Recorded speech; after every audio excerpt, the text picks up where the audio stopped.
Welcome to the Momentum Flow podcast, where ideas, innovations, and experiences are shared to create a continuous stream of inspiration and insight. Join me, your host, Luis Eraña, a supply chain expert and investor, as I uncover how visionary founders, operators, and leaders are spotting opportunities, sparking innovation, and scaling profitable growth. From plan to cash, I bring real-world experience and an investor's eye to reveal how clarity, capital, and conviction fuel sustainable growth. Tune in and let's keep the momentum flow going.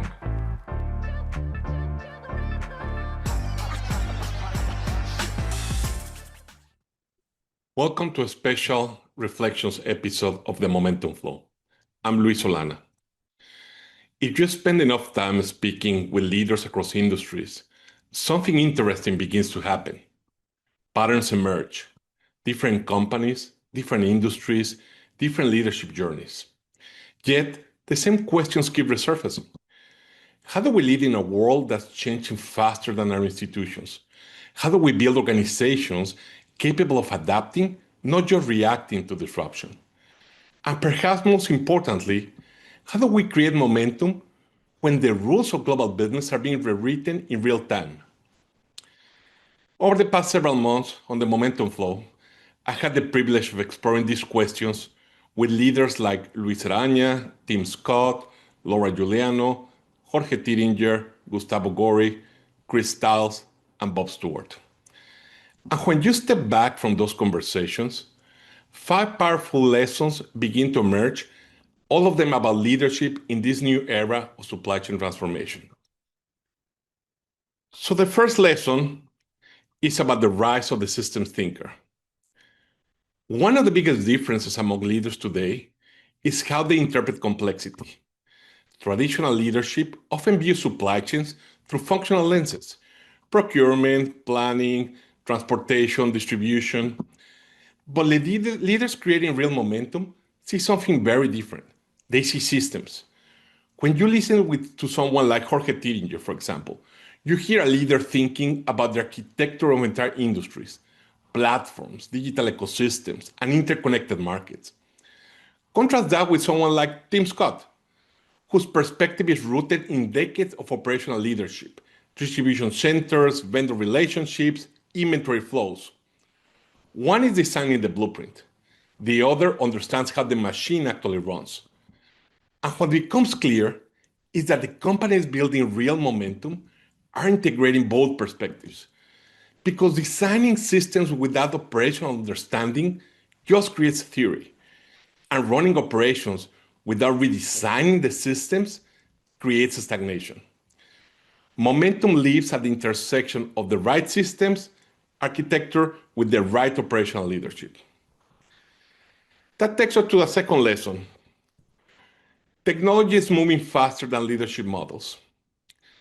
Across nearly every conversation, one reality surfaces repeatedly.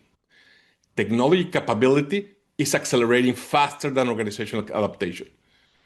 Today's supply chains are increasingly powered by digital infrastructure, real-time visibility, predictive analytics, automation, and increasingly AI-driven decision support.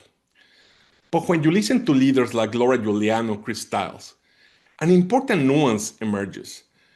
Technology adoption is not the biggest challenge anymore. Leadership adaptation is the biggest challenge. Many organizations now have access to the same digital capabilities, but they're still governed by decision structures designed for a slower era.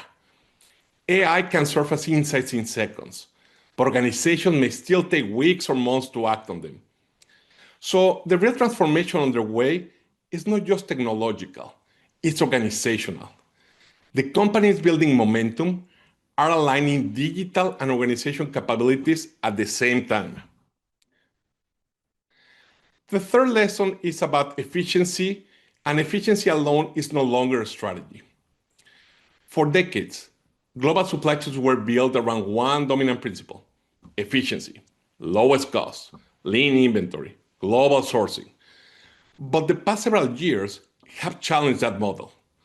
Disruptions, trade shifts, geopolitical alignment.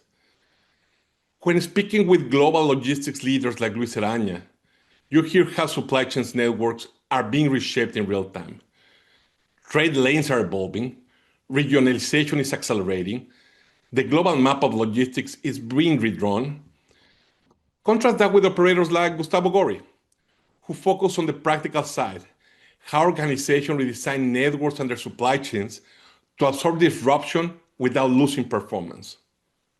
Two perspectives, strategic and operational, but both pointing to the same conclusion. The future belongs to supply chain design, not just for efficiency, but for adaptability.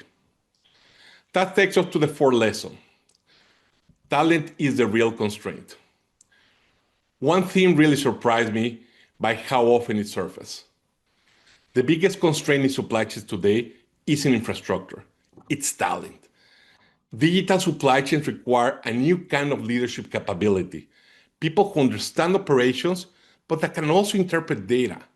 Leaders who understand supply chain and logistics, but that can also navigate digital platforms and AI-driven insights. When leaders like Bob Stewart talk about the future, the conversation inevitably returns to people because technology may change the tools that we use, but leadership determines how those tools shape outcomes. So, talent development is one of the most strategic investments any organization can make. That takes us to our fifth lesson. Perspective is the ultimate advantage. Perhaps the most powerful lesson from this conversation is about perspective. Experience tells us what worked yesterday. Perspective helps us see what might work tomorrow. The best leaders are constantly expanding how they see the world, across industries, across technologies, across global markets. And that's part of the real purpose behind this podcast. Because when leaders share perspective, something really powerful happens. New insights emerge, old assumptions get challenged, and momentum begins building. And that, if foundational, is the essence of this podcast. The momentum flow is a forum where perspectives help spot opportunities, spark innovations, and scale the ideas that really matter. One last strategic reflection. If I step back and look at these conversations all together, one conclusion becomes clear. We're living through a once-in-a-generation transformation of supply chains. Technology is accelerating, AI reshaping decision-making, global trade patterns are evolving.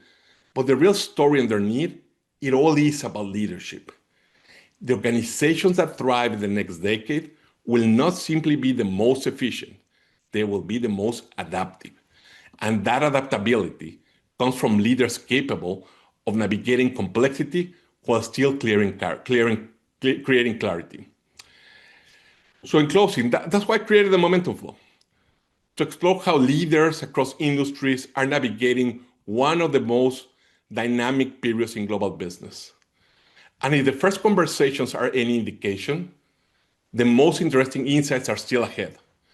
Because momentum isn't something you wait for. It's something you build. One conversation, one idea, one leader at a time. Until next time, stay curious, stay connected, and keep the momentum flow going.